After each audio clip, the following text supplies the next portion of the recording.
1914 წელს დაფუძნდა ჯერ მცირე წარმომადგენლობითი ოფისი საქართველოში, შემდეგ კი გაშალა თავის საქმიანობა და 20 წელია უკვე ვარსებობთ. ეს არ იყო მარტივი 20 წელი არც საქართველოსთვის, არც ჩვენი ფონდისთვის.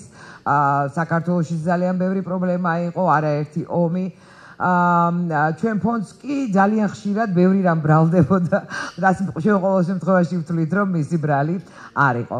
რას იზამ, როდესაც რაღაცას აკეთებ ეთყობა, ასევე ბევრ რამეს გიკავშირებენ, არაერთხელ დაკავშირებულა ჩვენ ფონდთან სხვადასხვა ტიპის კონსპირაციის თეორიები და მე მინდა გითხრათ, რომ ამ დღეებშიც კი, როდესაც ჯორჯ სოროსი ჩამოვიდა და როდესაც შეხვედრები გვაქვს ქვეყნის ხელმძღვანელობასთან, შეხვედრები გვაქვს თქვენთან, ახალგაზრდებთან, მაინც ძალიან ბევრი უცნაური კონსპირაციული თეორია ვრცელდება, თითქოს ის მორიგი გადატრიალების მოსაწყობად, ან მიტინგის ჩასატარებად, ან სხვა ბიზნესის ჩამოწევად. ეს უბრალოდ გაგაფრთხილეთ, იმიტომ რომ არ არის გამორიცხული, რომ თქვენ სახში დაბრუნდეთ და ვიღაცამ კითხავთ, რომ აბა რა, გადაწყვიტეთ რაიმეს გაკეთება.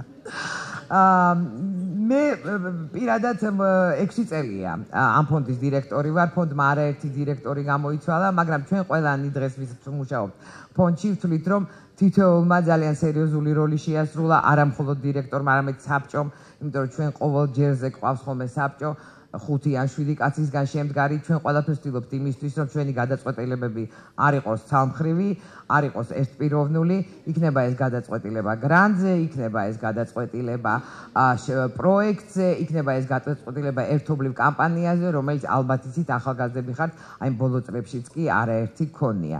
ჩვენ გადავწყვიტეთ, რომ ჩვენ თვითონაც გაგვეაზრებინა ეს 20 წელი. რა იყო ყველაზე მნიშვნელოვანი, რა თქმა უნდა, ყველაფრის გააზრება ვერ მოვახერხეთ, ვერც ყველა არქივის მოძიება მოვახერხეთ, მაგრამ გავაკეთეთ ინფოგრაფიკა რამოდენიმე ძირითად თემაზე, რომელიც ჩვენთვის წამყვანი იყო და ეს ინფოგრაფიკა მე მგონი დღეს ჩვენ ვერ მოვახერხეთ მის წარდგენას. იქნება? უკვე შემოსასვლელშია და ყველაფერი ეს აიტვირთება ჩვენ საიტზე.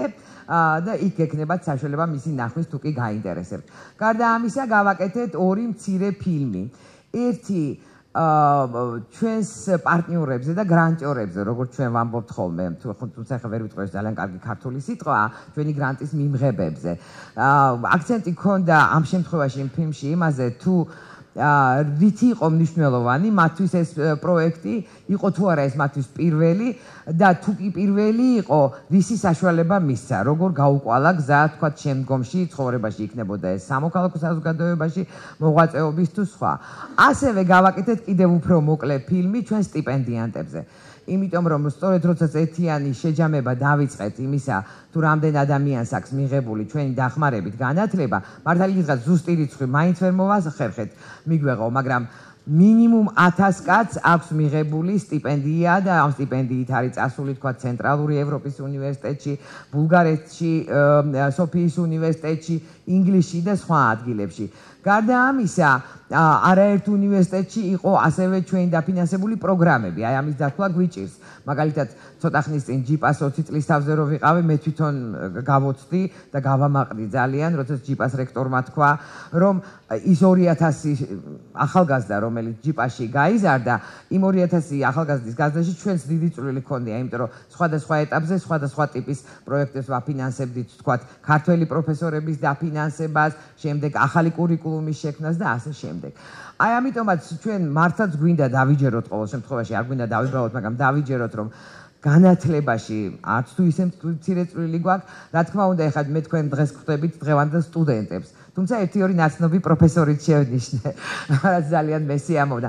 მაგრამ სტუდენტებს როცა ხვდებით, შესაძლოა თქვენ ჯერ ჩვენ ფონდთან კავშირი არ გქონიათ, მაგრამ ეს არ ნიშნავს, რომ მომავალში არ გექნებათ. ამიტომ თუ თავს არ შეგაწყენთ, გაჩვენებთ ჯერ იმ მცირე ფილმს ჩვენ სტიპენდიანტებს, რომლებიც ყვებიან თუ სხვადასხვა დროს როგორ მიიღეს განათლება ფონდის მეშვეობით და რისი შესაძლებლობა მისცა ამ განათლებამ. შემდეგ თუ მოვასწრებთ, იმიტომ რომ ბატონი ჯორჯის უნდა შემოგვიერთდეს, კიდევ ერთ ასევე მცირე ფილმს გაჩვენებთ უშუალოდ ჩვენს პარტნიორებზე. მე მგონი შეგვიძლია უკვე ჩავთოთ ფილმი. მართალია საბჭოთა კავშირი თავისი არსებობის ბოლო წლებს ითვლიდა, მაგრამ ეგრეთ წოდებული რკინის ფარდა საბჭოთა კავშირსა და დანარჩენ მსოფლიოს შორის მაინც იმდენად მყარი იყო, რომ ჩვენ არ ვიცოდით რა ხდება თანამედროვე მეცნიერებაში, განსაკუთრებით სოციალურ მეცნიერებებში. საერთაშორისო ურთიერთობების პოლიტიკური მეცნიერებები საქართველოში ძალიან ახალი სფერო იყო. მაშინ რამდენიმე წლის დაარსებული იყო ფაკულტეტი ზოგადად უნივერსიტეტში, ჯერ კიდევ არ არსებობდა წიგნები, ლექციებიც ხდებოდა იქ, ორი სამოქალაქო ომი იყო, მოკლედ აწეწილ-დაწეწილი სიტუაცია იყო. და ფაქტობრივად უნივერსიტეტში რეალური სწავლა არც ქონია. ჩვენ პირველ კურსზე ვიყავით, როდესაც თბილისის ომი დაიწყო, მერე იყო აფხაზეთის ომი, მხედრიონი, ყველა ბედნიერება ჭყალებში, რაც ამ ქვეყანას დაემართა, ჩვენს სტუდენტობას დაემთხვა. ამ დროს ასპარეზი ჩდება ჯორჯ სოროსი, მისი ფონდი, დაინტერესებულ ადამიანებს აძლევს შესაძლებლობას, რომ გაარღვიონ ინტელექტუალური გედო, გაარღვიონ რკინის ფარდა და ეზიარონ თანამედროვე აკადემიურ სივრცეს, თანამედროვე მეცნიერებას. სოროსის პროგრამა სეულში სტიპენდიანტებს აგზავნიან ერთ წლის სასწავლებლად. ჩემ მეგობარს კოტეს უთხარი, მოდი ჩავაბაროთ. დავიწყოთ ინგლისურში მეცადინეობა, საბუთების შევსება. ჩავაბარეთ გამოცდა და მოვხდით ორივენი. ვერასოდეს ვერ შევძლებდი სწავლის გაგრძელებას საზოგადოებრივ, იმიტომ რომ ჩემს მშობლებს არ ქონდათ ამის საშუალება, მე მაშინ არ მუშაობდი, შესაბამისად სტუდენტი ვიყავი.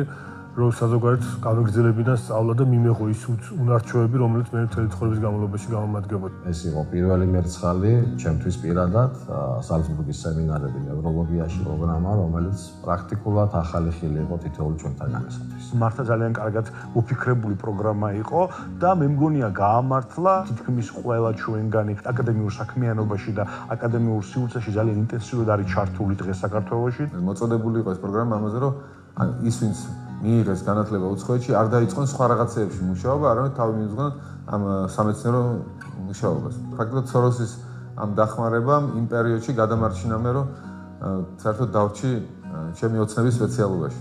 ამ სტიპენდიამ და ზოგადად ამ პროგრამამ ძირეულად შეცვალა ჩემი ცხოვრება, როგორც პროფესიულად, ასევე პიროვნულად. პროფესიულად იმდენად, რამდენადაც მომცა იმის გაკეთების შესაძლებლობა, რისთვისაც მოწოდებული ვიყავი. ყოველ შემთხვევაში ვგრძნობდი, რომ სოციალური მუშაობა იყო ის, რის იკეთებაც მინდოდა. სრულიად გაამართლა ჩემმა მოლოდინმა, ვინაიდან შევხვდი საინტერესო ადამიანებს, დღეს უკვე ჩემს გვერდში ნიუსრუმში მუშაობენ ის ადამიანები, რომელთაც მე ლექციებით წავუკითხე, როგორც ამ სტიპენდიის მფლობელმა და დღეს უკვე წარმატებული ჟურნალისტები და უკვე ჩემი კოლეგები არიან, ასე რომ ეს იყო ძალიან საინტერესო პროექტი და ეფექტურიც და შედეგიანიც. სოროსის ფონდთან ძალიან ბევრი რამ აკავშირებს. მომცა არ მარტო განათლება, არამედ გარკვეული ეტაპზე დამასაქმა ჩემი ცხოვრების და საშუალება მომცა ის გამოცდილება, რომელიც იქ მივიღე, გამომეყენებინა ჩემი ქვეყნის საკეთილდღეოდ. ფონდის მნიშვნელობა სწორედ საუნივერსიტეტო კურიკულუმის განვითარების თვალსაზრისით იყო ძალიან მნიშვნელოვანი, ძალიან. და იმ პერიოდში შეიძლება ეს იყო ამ მიმართულებით ერთადერთი პროგრამაც კი. სოროსის ფონდმა ჩემი ბედი განსაზღვრა. შეიძლება ეს არ ყოფილიყო სხვა რაღაცები მეყონა და მაინც იგივე მეკეთებინა, მაგრამ კონკრეტულად ასე მოხდა ჩემს ცხოვრებაში. იცით, არის მომენტები, როდესაც ცოტა დაინახა, რომ სამყაროს სხვა რამეა, ვიდრე შეწარმოგედგინა და ეს ჩემს ცხოვრებაში მოხდა სწორედ 93 წელს ჩიკაგოს უნივერსიტეტის სამართლის სკოლაში, სადაც მხოლოდ იმიტომ აღმოჩნდი, რომ ეს ფონდი არსებობდა და ეს შესაძლებლობა არსებობდა. როგორც აკადემიური, ასევე პიროვნული განვითარების თვალსაზრისით, მე ვფიქრობ, რომ ჩემს ცხოვრებაში არ ამხოლოდ შემთხვევაში ამ ფონდმა ღია საზოგადოებას აკეთებს. ზოგადად ჯორჯ სოროსის საქმიანობამ რევოლუციური როლი ითამაშა. I'd like to thank everyone who has assembled here for this conversation with George Soros, and we're going to try to have it as, in fact, a conversation. It's quite thrilling to be in the presence of so many different students from various Georgian universities, and so thank you so much for participating. We know that there have been some handouts of Mr. Soros's writing, and so that which you might refer to in the context of your questions would be fantastic. Mr. Soros is going to begin with a discussion of some of his own fundamental philosophical principles that guide his own thinking and his own work. And I should say, and it's an important point, that many foundations around the world, as you know, have strategies, have tactics, have modes of operating, but very few, in fact, this is the only one I could speak to directly, that actually has a philosophy that undergirds its work.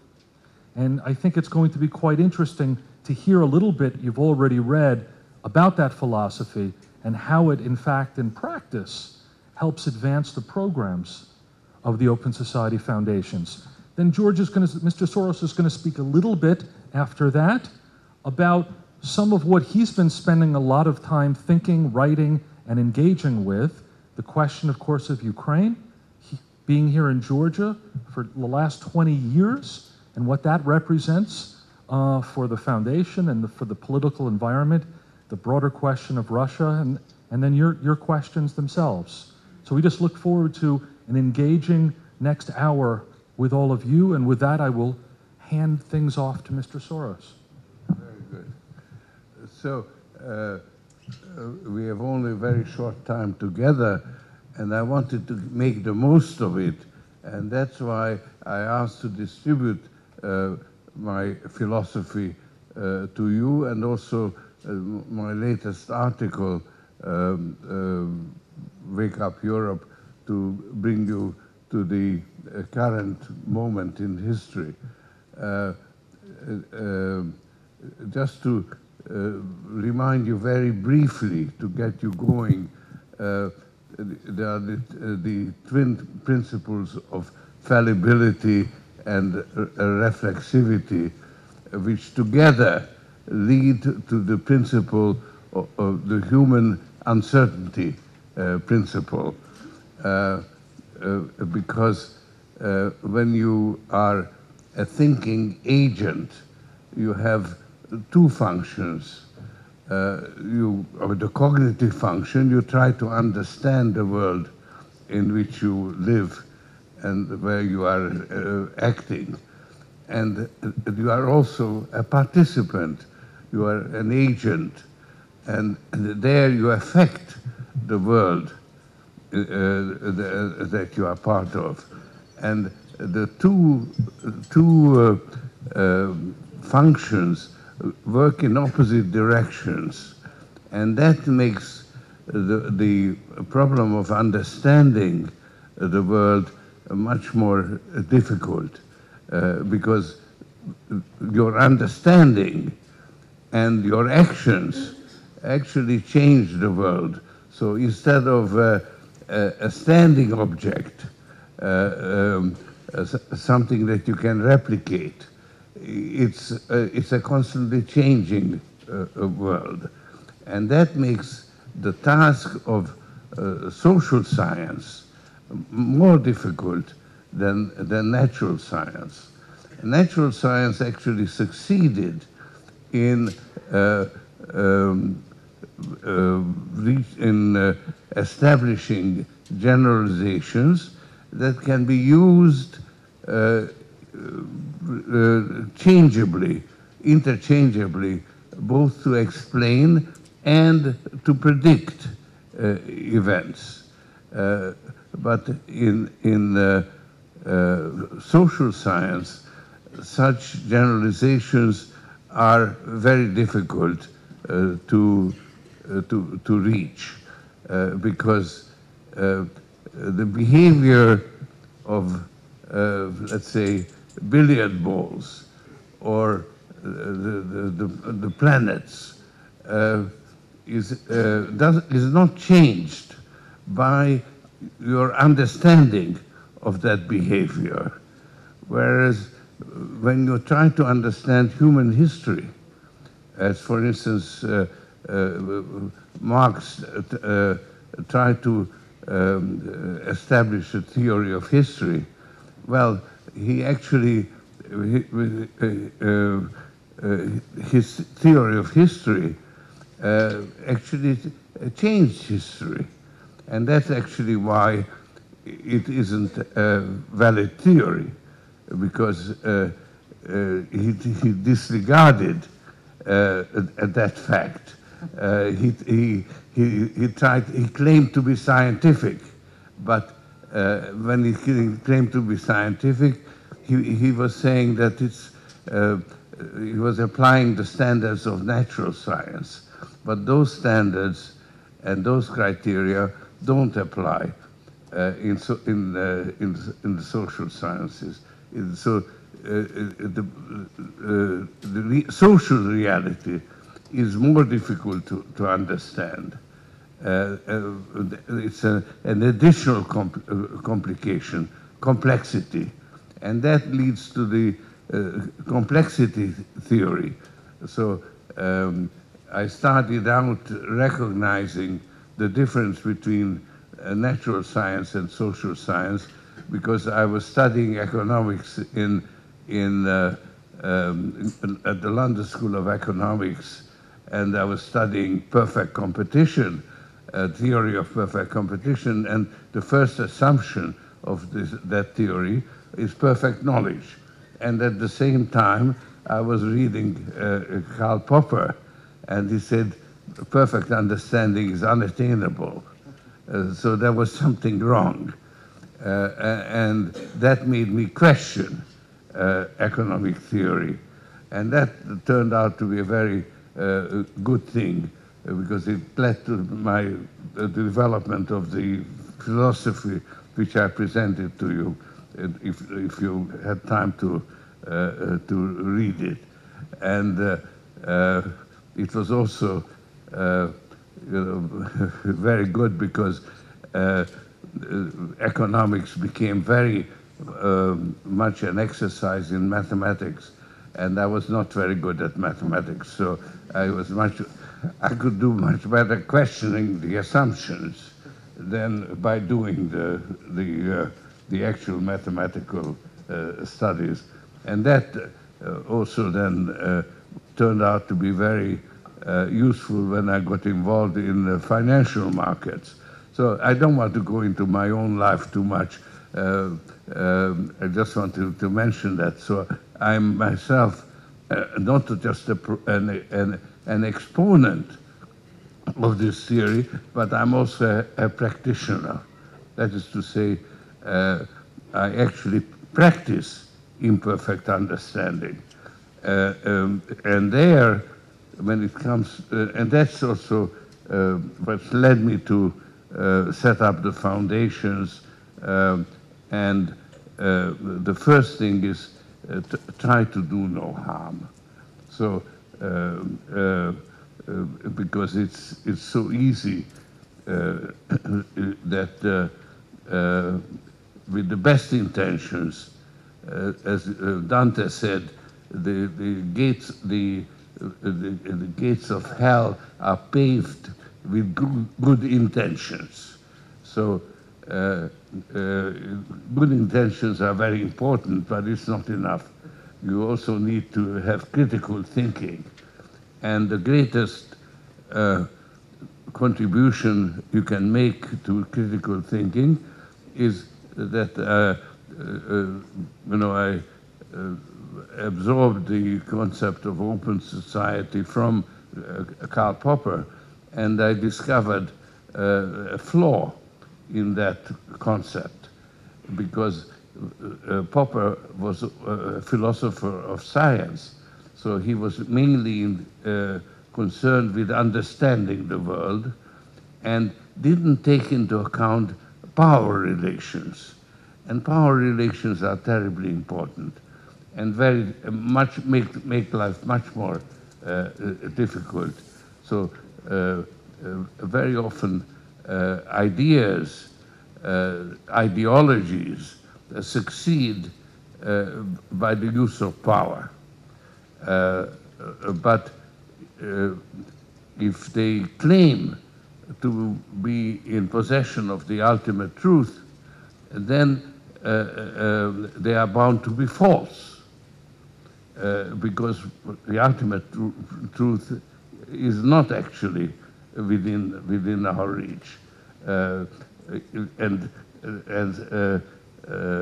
natural science achieved what it has achieved by recognizing that and using an approach of trial and error and having a hypothesis and testing. So I don't want to go into the whole philosophy, that's why I sent it to you. I just wanted to remind you a little bit. Now we are here, and I'm really happy to be in Georgia, we are celebrating the 20th anniversary of the foundation, and I think the foundation has played a very important role in those last 20 years. Actually, I've been involved, came to Georgia not 20 years ago, but 25 years ago, because I set up a foundation in the Soviet Union, and it had a Georgian member, Boatidze, Tengiz Boatidze. Yeah, he was actually a philosopher, and he invited us, the board, to come here. So my first visit to Tbilisi was in 1987. So that's so I'm a little bit longer than 20 years. So 25 years, last quarter of a century. And when you look at the changes in the from 25 years ago, I mean, they are really impressive. And it's not just all the new buildings, but it's the changes in mentality and the changes in institutions of democracy. It's I think those changes are even more important than the new buildings that have gone up. It's been a very turbulent 25 years. You know it better than I do because you've, well, lived part of it, some of you, and experienced it yourself. And a lot of progress has occurred in developing the institutions of an open society. My own experience in Georgia has been one of great disappointment at one point, and now a great sense of satisfaction and happiness for Georgia for the progress that has occurred. So it's a long and tortuous process. I don't want to go into the details of it. And it's really a trial and error, and most importantly, correcting the errors, critical thinking, and the ability to overcome and to correct mistakes. And I think that's where the foundation has made its greatest contribution. Your exposure of torture, and then election monitoring and so on. So I think I've said enough to start with and open it up to question. So I think it would be, thank you very much, George, and I think at this point you see the title of this, The Future of Europe and Its Implications for the World. So your questions can very much revolve around the broader context of what's happening with the European Union, Ukraine, Georgia, Russia. These are all issues on the table, and we look forward to hear them. I imagine there's a mic to go around for those of you wanting to speak. And why don't we begin? Maybe we could take a couple of questions, 2 or 3, followed by a response.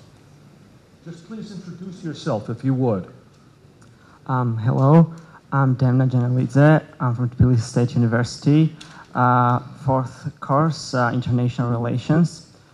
So I would like to ask this question. Some theorize that one day Russia is going to implode due to corruption, authoritarianism, also due to organized crime and brain drain and some other factors. And I would like to ask, what are your thoughts regarding that? Thank you. This is about Russia.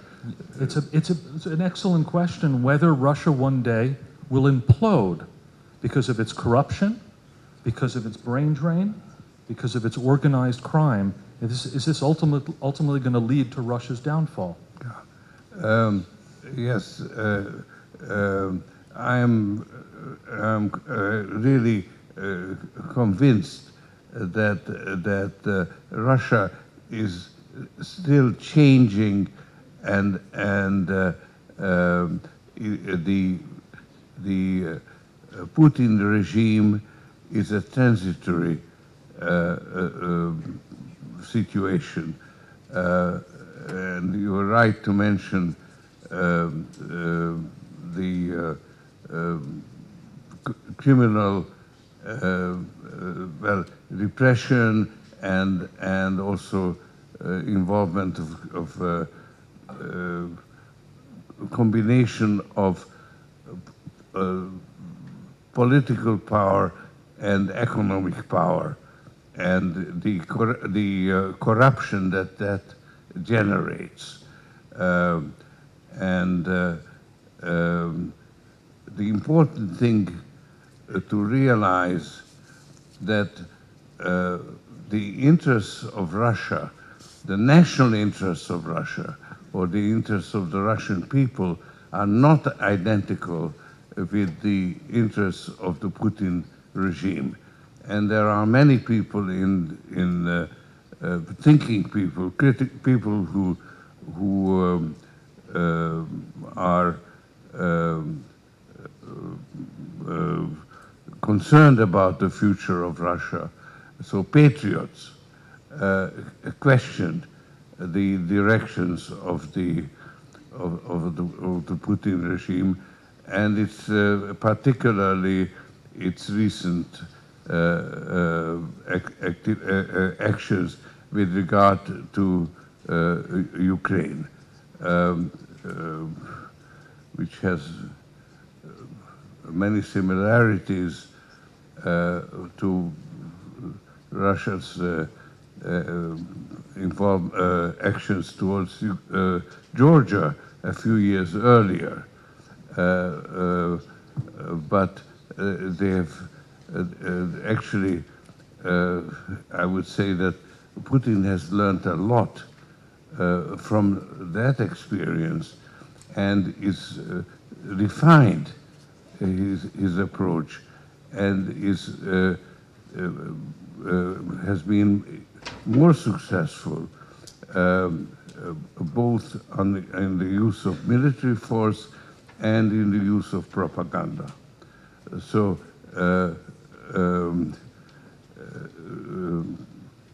Russia is presenting a very strong challenge, not just to Ukraine, but to the European Union. And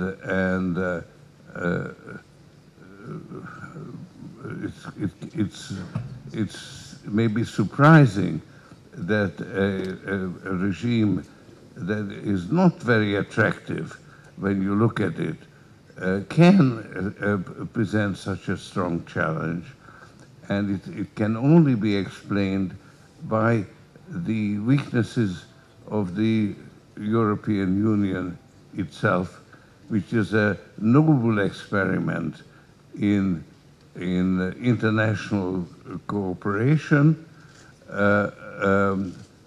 but unfortunately has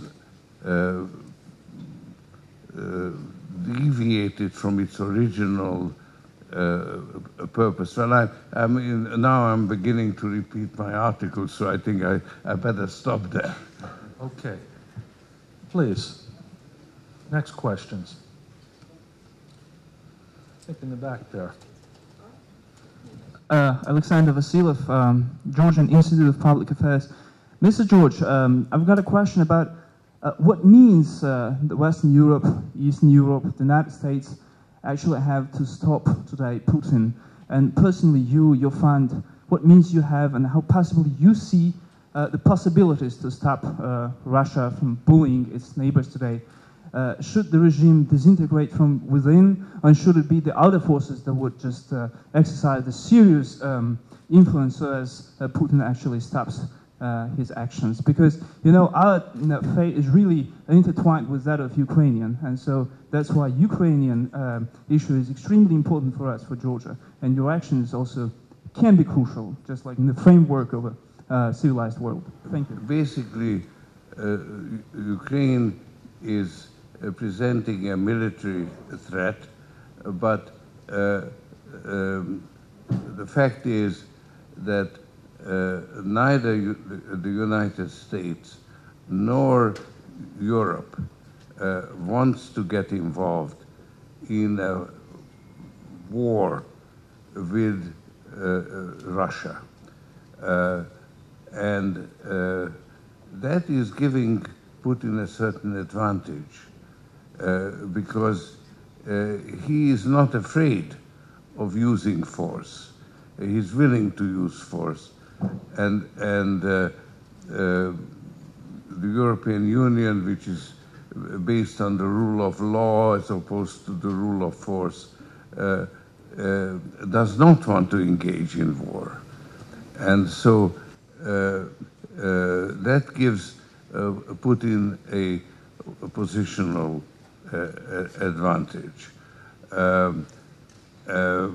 And therefore the only or the main way in which Europe could and America responded to that military threat, it was through the imposition of sanctions. Sanctions, I think, are necessary, but they are a necessary evil in the sense that sanctions have a negative effect, and they cause hardship both in Russia and in Europe itself, and also aggravate the problems, the economic and financial problems that plague the global economy. So it's a necessary evil, and I'm arguing that by helping the new Ukraine that wants to break with the corruption, the endemic corruption and repression and misuse of state power that characterizes the old Ukraine, would be a much more constructive way to deal with the problem, and if it succeeded, then I think it would also eventually lead to a change in the Putin regime, because Putin regime could not survive a prosperous and democratic Ukraine. And that is, of course, why Putin is destabilizing Ukraine. So the answer that I am advocating, with some success, I would say, is to help the new Ukraine, because there is a new Ukraine, which in many ways is similar to the new Georgia, because Georgia was a new Georgia when it engaged in changing the endemic corruption in the country and so on. So New Georgia is more established and is further along the road than the new Ukraine. First of all, thank you for your coming and for this interesting lecture. My name is Sopa Burduli from Tbilisi State University. And what do you think? What's the main difficulties and new challenges for Open Society Georgia after 20 years anniversary? Thanks. So this is a question about the foundation in Georgia. Sure. And what are the opportunities and challenges for the foundation here? Yeah. Not foundation, for building open society in Georgia, yeah? For building real open society in Georgia. Which the foundation contributes to. We don't have challenges.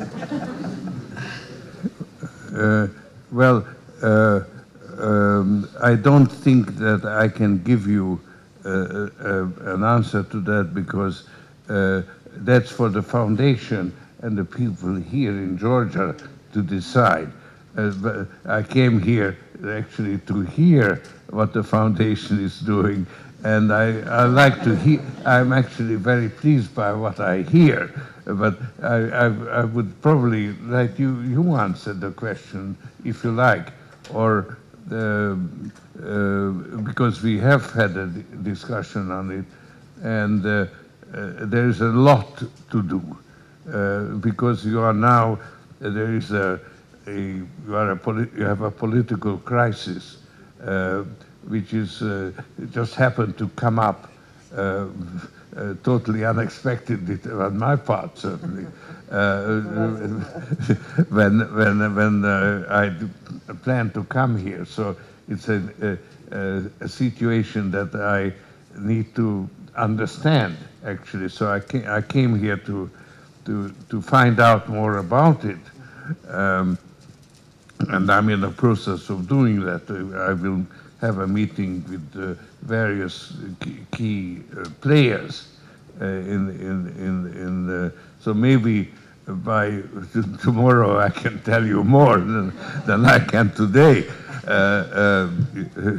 Usually I used to say that it takes me 48 hours to try to understand the key issues. This is in investments. I used to say I need to understand the situation 48 hours. After that, I get confused. So, but I think it is a somewhat confusing situation here. At the moment, I'm still at the confusion state. So I can just say very briefly, I think you mean more the challenges of building open society in Georgia than the challenges of the foundation. Of course, we all have challenges. I mean, this is a very interesting question and not an easy question to answer. If you are interested in my opinion, I would say that we are having still a lot of challenges. Starting with the political crisis that we go through very often, but I would say that we do have some basis for building open society, but we will need quite some time. To start with the challenges, we don't know yet what system we are living in. Is it presidential system? Is it a parliamentary? We are right now moving from one system to the other. The major players don't yet know what their powers are, where the limits of their powers are. We are learning right now what does it mean to have checks and balances. The other big challenge that I see is in the society. We are not yet used to be respecting each other's opinions. We still have very often claims for ultimate truth. It's exactly coming out of the philosophy that ultimate truth cannot be held by one or the other group. And sometimes I'm afraid that unless we get used to respecting our minorities, to respecting different opinions, be it political or social, we'll not be able to build open society. Now I'll not take more of your time. Well, but the point you raise about the constitutional problem is a very important one, and it's not unique to Georgia. And actually, Ukraine faces the same problem in a much weaker position than Georgia, because it's under direct attack right now, and yet you had the elections, and the role of the president and the prime minister, both of whom are elected by popular vote, therefore both have equal legitimacy, and then you have a constitution that divides the power between them. And I really think there is a problem there.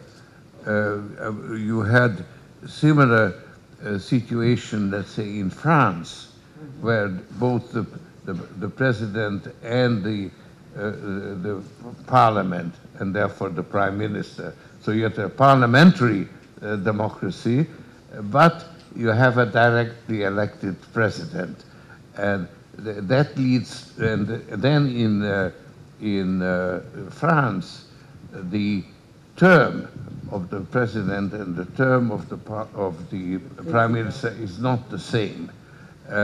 So there you have even a bigger problem sometimes of cohabitation, and cohabitation can be paralyzing, and I'm not at all sure that that's the correct division of powers, because you have a division between the executive, the judiciary, and the legislative power. That's the American Constitution. So it probably the role of the judiciary is more important than dividing the executive and creating this division of legitimacy, which then naturally leads to both elected politicians to try to grab power. And it creates a conflict that can be very harmful, potentially. I was in Ukraine 10 days ago, and Ukraine will have to solve this problem in a hurry. Sometimes it takes a long period of time to negotiate a coalition. In Germany, where you don't have that problem because it's much more, the president is more an honorary position, and it's the prime minister who's the chancellor who runs the show. Nevertheless, spent several months negotiating a coalition, and Ukraine, because it's under duress, under attack, will actually have to solve the problem, and it will solve, I think, maybe by the end of this week or next week, we'll have a coalition agreement, and it will be actually quite an extended document, and I give a lot of credit to the Ukrainian Foundation for actually having done a lot of work in the last few months, that such a detailed agreement will be actually available, because the Ukrainian Foundation has been working with the Ukrainian government in having a National Reform Council and special advisory groups in the various ministries to prepare for this change. So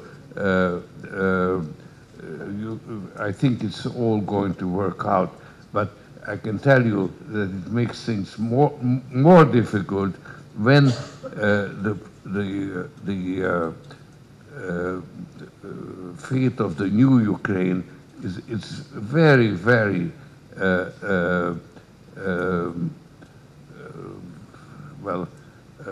vulnerable. It's because it's up against the old Ukraine, which is deeply entrenched in the bureaucracy, because who would be working in a bureaucracy where you don't get paid, when it's really only a license to extort?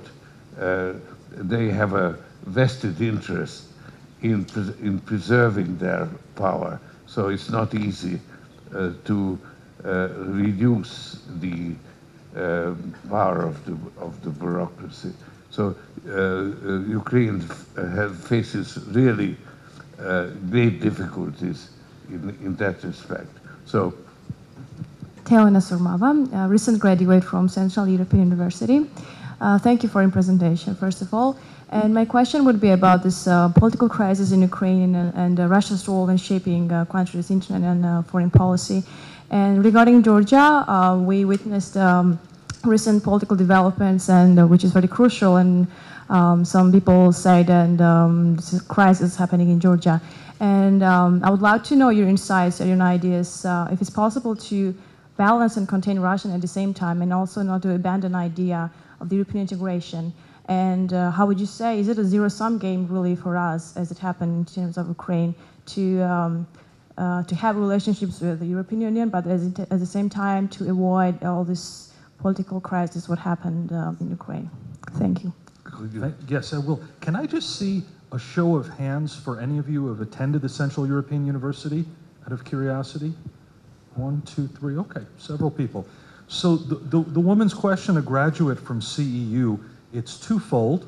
First, the role of Russia in Ukraine over the course of the last period. And in the role of Russia in Georgia, is there a kind of zero-sum game? Or is there perhaps a positive-sum game wherein Georgia ends up more integrated with Europe? Or is it always a balance of forces? There is a irreconcilable conflict between the new Ukraine and the Putin regime, because the new Ukraine is determined to be different from the old Ukraine, which was very much like the Putin regime in terms of being corrupt and repressive and inefficient and inept. So very inadequate in every respect. And you have this new Ukraine led by young people, it's actually the equivalent of you, who are the new Ukraine, people who are well educated and care for their country, and are willing to even risk their lives, or they were willing to risk their lives for a better future. So that was the Maidan, the resistance of Maidan. That's where the new Ukraine was born. It also is determined not to repeat the experience of the Orange Revolution, where people stood up, risked their lives, and then the fight between the two leaders, the president and the prime minister,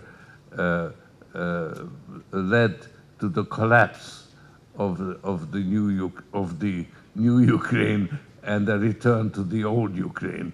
And so this is now the second attempt in Ukraine, and they are determined not to replay the failure of the Orange Revolution. So and if this new Ukraine succeeded, then it would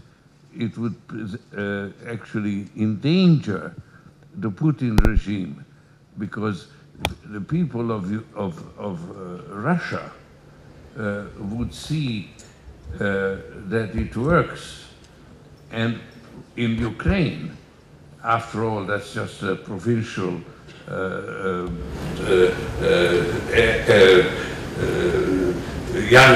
younger brother, and yet they are succeeding. Why can't we do it? It would be irresistible for Russia, for the people in Russia, to want to imitate and insist on change. And Putin knows that. So he cannot tolerate the success of the new Ukraine. That's why it's, as I say, an irreconcilable difference. But as I said before, the interests of the Putin regime are not identical with the interests of the Russian people. So there are many people in Russia who realize that. I don't think it's a zero-sum game at all. And I think it's either it will have a positive outcome or a negative outcome. Either the new Ukraine will be corrupted and the old Ukraine will come back, and the hope will give way to despair. Or the new Ukraine succeeds, and eventually there will also be a new Russia that will be like the new Ukraine, a democratic, more open society. Thank you very much for coming in. I would like to ask you a question about the territories of our country, which is already occupied by the Russian government, and I think that they are having influence and they are doing stuff which we don't like at all. And how do you think, there are going to be chances of our country to reestablish the territory on Abkhazia or South Ossetia in the long run, or we just have lost our territories and there are not going to be chances to have it back? Well, look, if it comes to a military confrontation, Georgia is no match for the military might of Russia, and there is no direct way of recapturing. That was a fatal mistake at one time by Saakashvili to think that he was encouraged by President Bush at the time, who gave him, he had great faith that America will come and help, and that was certainly not the case, and it's not the case today. It's even less the case today than it was then, because the last thing the United States wants, and certainly true of Obama, is to get into a military confrontation with Russia. So, but to Obama's credit, at least he's made it clear. I disagree with him actually on his policies. This is just my personal view on it, because Poroshenko went to America and asked for, explicitly asked for lethal and non-lethal defensive weapons. And by that, he meant basically handheld missiles that could be used to shoot, destroy advancing tanks, but could not be used to attack positions that are held. So it can really only be used as a defensive thing. And I think that I think it was a mistake not to give defensive weapons. That's my personal position. But nevertheless, the fact is that there is no military solution that would lead to a change of regime in Russia. So, however, a change of regime in Russia could lead, and probably would lead, to a change of regime in Abkhazia and Ossetia, and would lead to, just as it would lead to reunification of Crimea and Ukraine. So the positive outcome is the result not of military confrontation, but of economic and political development. My name is Karin Tomasyan. I am from Armenia, study at Georgian Institute of Public Affairs.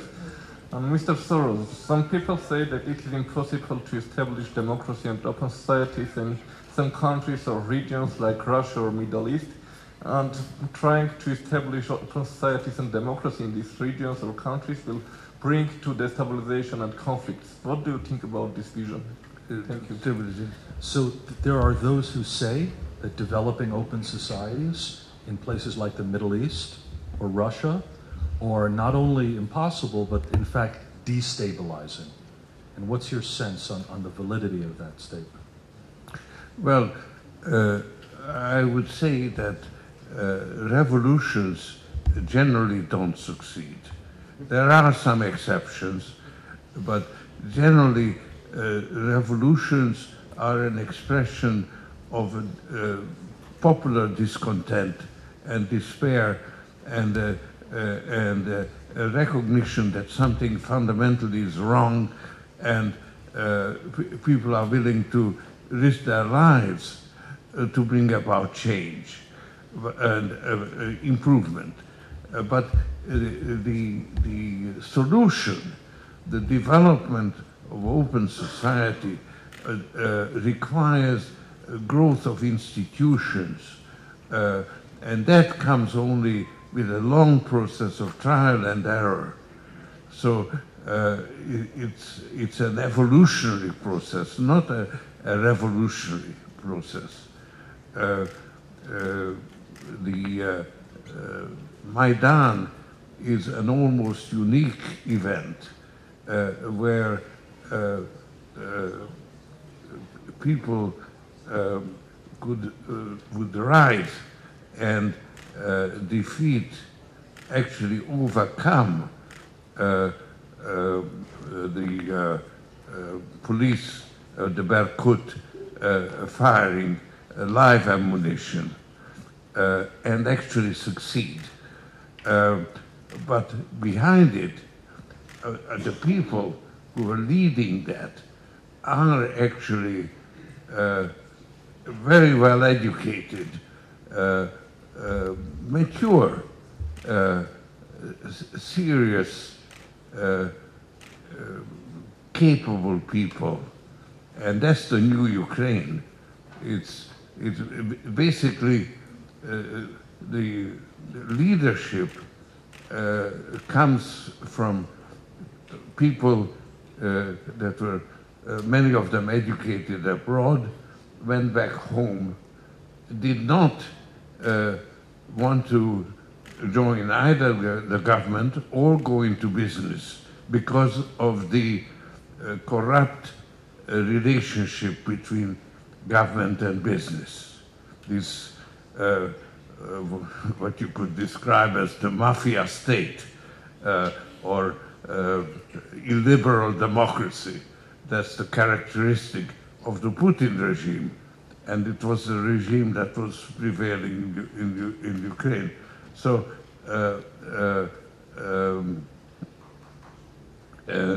they led the change, and they are also now leading the National Reform Council and the plans to reform the administration, cut down the number of people in government service, remove regulations, and because they are just a license to steal. So it's the hard work, the institution building that could lead to success. The revolution by itself just created that opportunity, but also when you look at what happened to the Arab Spring, unfortunately, it led to a restoration of, when you look at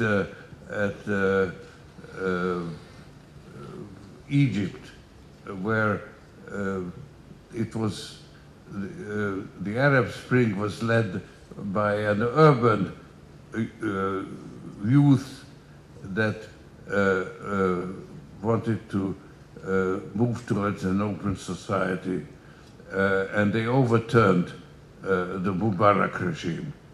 And what you now have is the Sisi regime, which is actually even more oppressive than the Mubarak regime was, because the Mubarak regime was established, old, and inept, inefficient, but it was kind of established. It was teetering on collapse, but lasted for a number of years. And instead of that, now you have a regime that actually has shed a lot of blood in establishing itself. So that was not a success.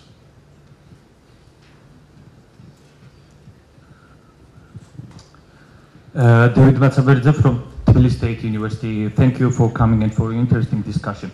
My question is that how do you think the prospect of building open society and liberal democracy in Russia, considering the popularity of the concept promoted by Putin, sovereign democracy, which is quite successfully translated and played along with the Russian foreign policy in its new report? Thank you. So we know of the Russian concept of sovereign democracy that Putin and Surkov helped propagate. Are there any possibilities for open society to combat what Putin has established almost as a reigning ideology? How do you challenge that? I think right now the regime actually is, because it's under attack from outside, is actually consolidating itself, because having an attack from the outside is an excellent excuse for repression and consolidation. So it's actually going to eliminate the power of the oligarchs. That was in any case, let's say, a somewhat alternative to the Putin's power. So Putin's power inside Russia is currently growing, and it's the Siloviki the hardliners who are very loyal to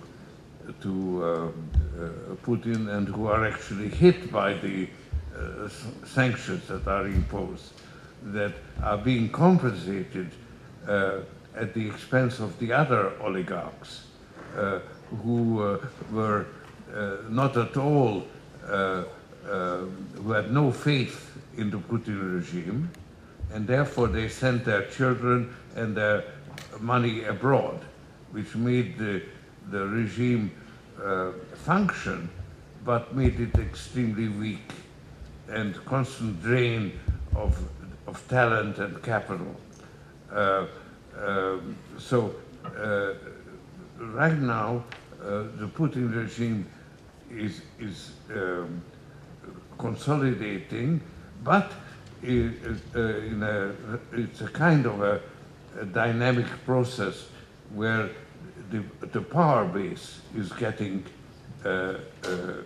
narrower. As I say, the dissidents within because the oligarchs' views are of quite a range, and there are quite a few that would much prefer to live in an open society. The manifestation of that is Khodorkovsky, who actually has lived down the sin of being an oligarch and is a genuine alternative today to Putin. And if you look at Khodorkovsky's role in Russia, you know, he was a real headache for Putin because having spent 10 years or more in prison, established his credential as a patriot, because he could have left.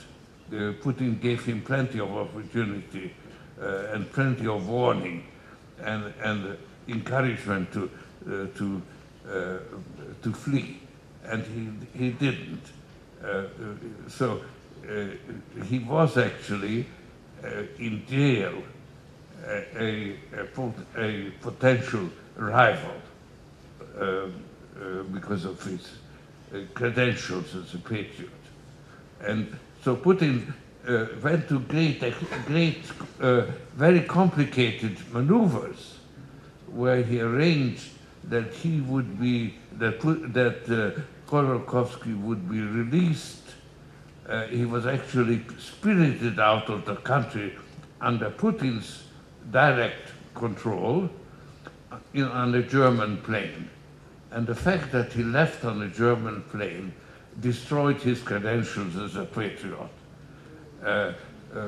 But now, actually, Khodorkovsky has re-emerged as a potential alternative to Putin. So the change will come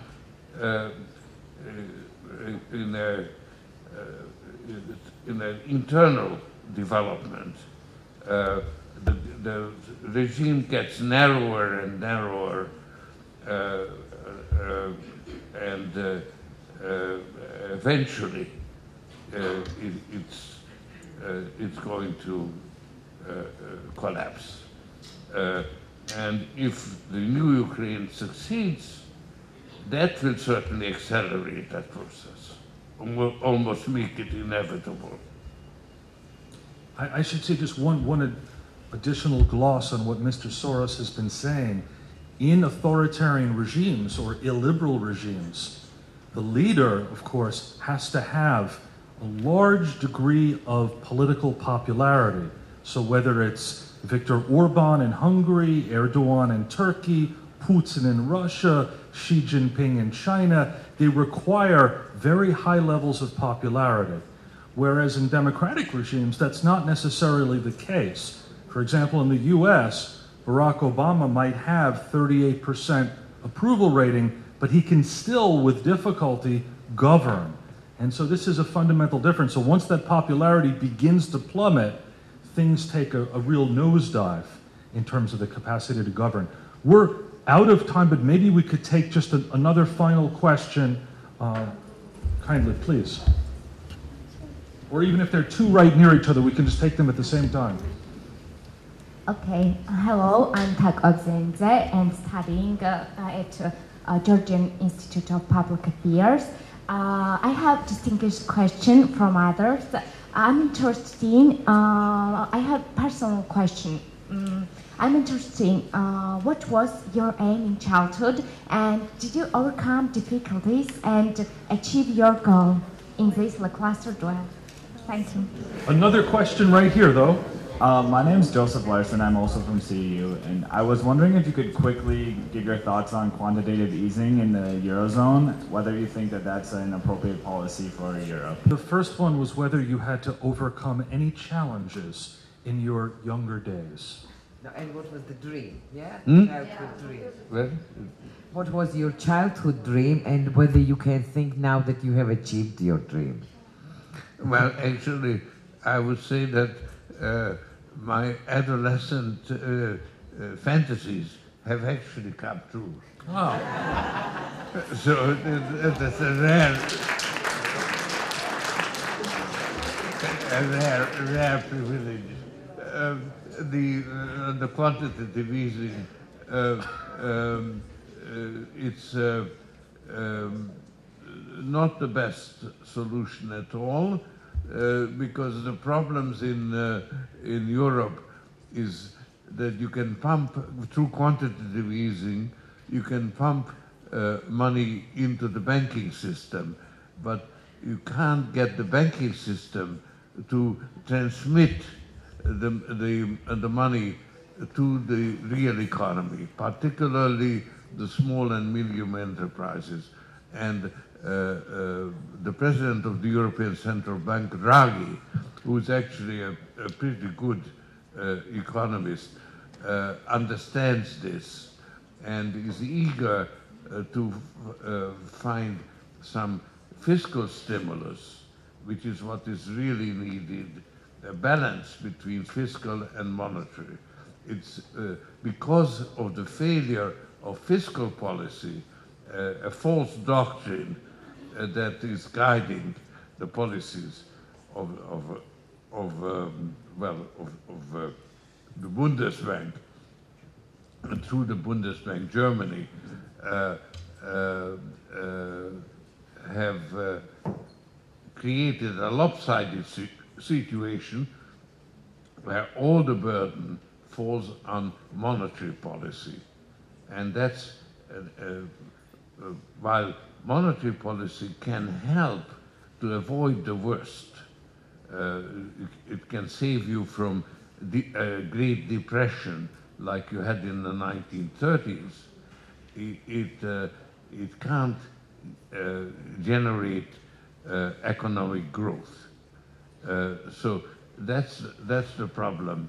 And Draghi knows it, and unfortunately, for various reasons, Germany does not follow his advice. Draghi was very successful in saving the euro. He said, because he said, I'll do whatever it takes. But the European Central Bank, contrary to the nice legal structure, is not an independent central bank. It's dependent on Germany. So when Merkel backs Draghi, then he can do whatever it takes. But when she doesn't back him, he can't. And that's where they are now. And that's really a tragic situation. Yeah. Look, if we can do it fast, we can do a few more questions. Okay. How about 5 minutes if we can get in 2-3 bullet questions? If I can answer it very quickly, Yeah. then we could. Hello, my name is Sheხვda from from Caucasus University School of Law. Well, considering the fact that Putin is actually acting as if he's in a geographical contest with the whole world, what if one day he has a desire to claim other territories, for example, Baltic countries or other parts of territories of Eastern Europe countries? So will these political and economic sanctions be enough to prevent him from doing so? There is a danger that Putin would, having succeeded in Ukraine, let's say, would use the same approach to in the Baltic states. That's a possibility.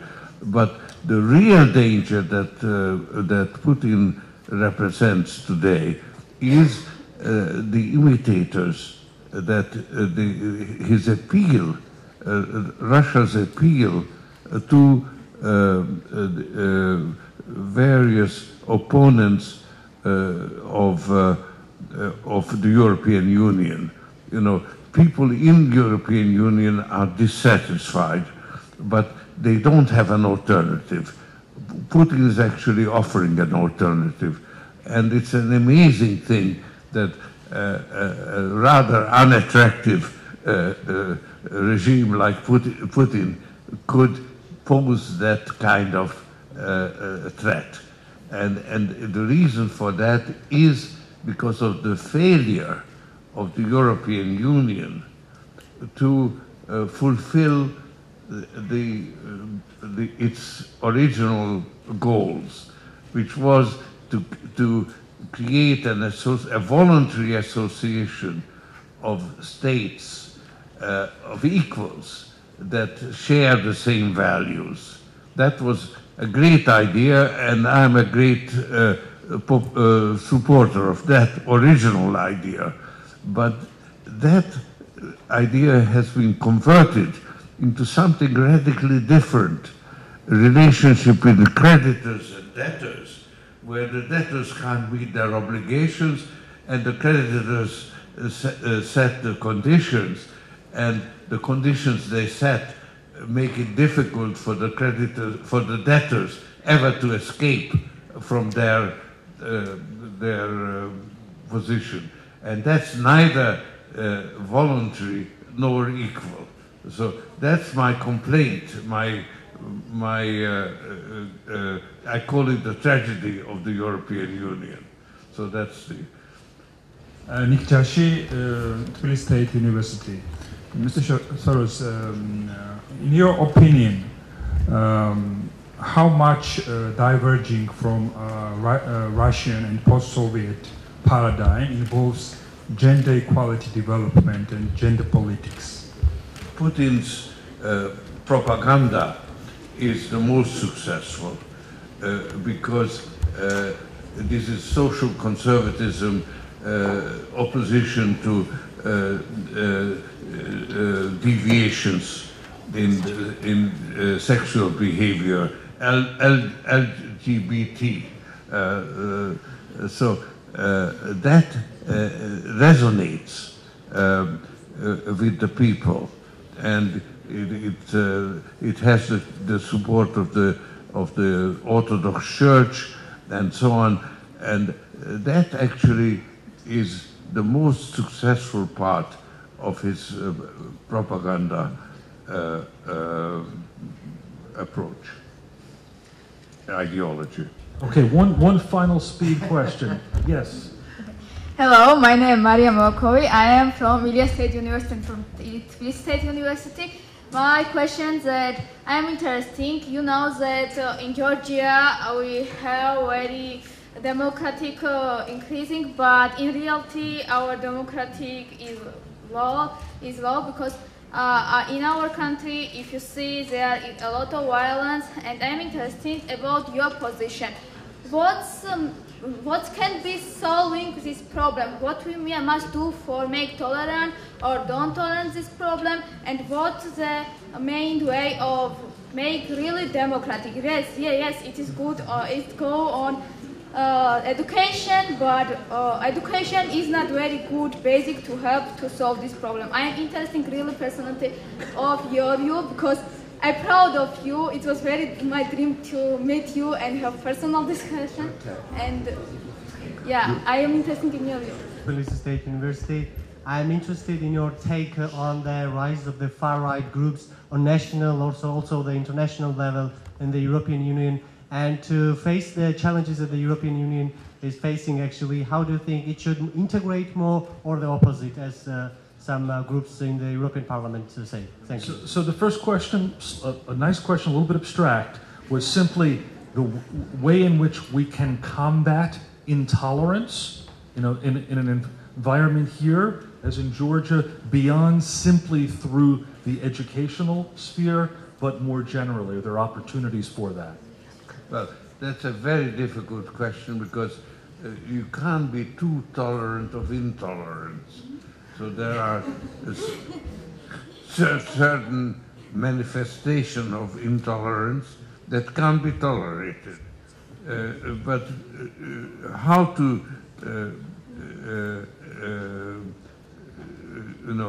for instance, allow incitement to racial, to rioting for racial, this is a big problem, and there are different approaches. In America, it was treated with allowing very free expression of opinions, as long as it did not translate into deeds. And actually, the president of my foundation, Aryeh Nair, was the person who allowed a Nazi, defended legally a Nazi demonstration in Skokie, a town in America, and he was very proud of that, and it worked. But in Rwanda, where you had a radio station, Mille Collines, 1,000 Hills, French radio station that incited to violence, it resulted in genocide, where the Tutsis killed several million Hutu killed. Hutu killed the Tutsis. So in other words, there is no magic recipe how to. Today in Myanmar, in Burma, you have the mistreatment of the Rohingya, which is a Muslim community in a certain state, and it has a lot of support in the population, and it cannot be tolerated. But so it's a case-by-case situation. There is no sort of generalization that this is the right way to do it. In each country, in each case, it's either works or it doesn't work. I have no answer to that. And the other question was about the far right in Europe, sort of Jobbik, etc. Yeah. Well, you have a lot of people who are very dissatisfied with the European Union, and unfortunately they have good reason, because Europe has been mismanaged, and I wrote books on it, so I can't go into the details of it. It's a tragedy. The book is called The Tragedy of the European Union. If you're under 50, the European Union is your enemy.